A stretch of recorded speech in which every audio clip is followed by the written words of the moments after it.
Over the past few weeks, it's been a back and forth of charges and counter charges, with the attack not being limited to words alone as far as Anna Hazare is concerned.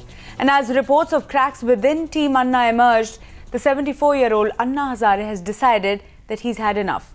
Anna has decided to observe a Maun Vrat, an indefinite period of silence. Though he says it's for his health, most say the message for the government is in his silence.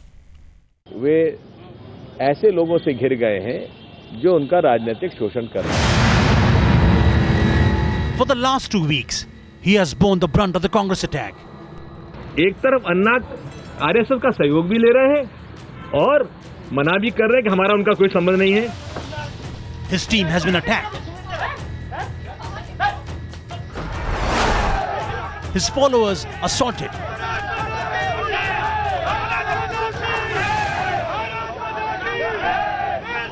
Today, Anna said he had had enough.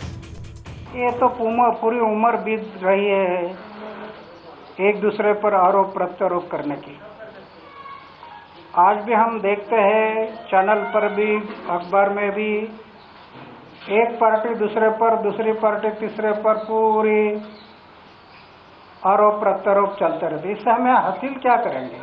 कल से मैं मौन कर रहा है, कोई व्यक्ति, पक्ष, पार्टी इसके विरोध में नहीं है, या मौन के लिए मैं कोई मांगे कर रहा हूँ, ये भी नहीं है. Over the days, the attack has been personal, vicious, and downright degraded to a squabble. भाई मैं समझ नहीं पा रहा हूँ कि अन्ना को हो क्या गया है. अन्ना के मंच पर राम माधव जी आए, क्या वो संघ के नेता नहीं है? But instead of being provoked, Anna appeared amused by the barrage of accusations and insinuations, clarifying that he received letters from all kinds of people and that letters of support do not necessarily constitute as being in cahoots with the sender. Surprisingly, the Congress chose not to react to Anna's vow of silence. As a political party, we have no need to comment either on his statements or on his self-imposed silence. But certainly, the public has been and is entitled to ask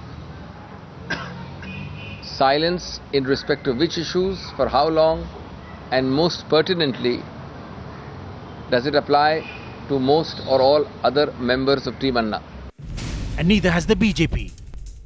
ये उनका निजी फैसला है, उनके निजी फैसले के अपने निजी कारण हैं. Perhaps in his silence, he will be able to silence his detractors. अभी ये तय हुआ है, प्राइम मिनिस्टर ने 2 लेटर लिखकर रखा है कि इस अधिवेशन में बिल लाएंगे. नहीं लाया तो हमारा आंदोलन जारी रहेगा, फिर से Jantar Mantar. With Poulomi Saha and Ralinga Siddhi, Vikram Sawant, Times Now.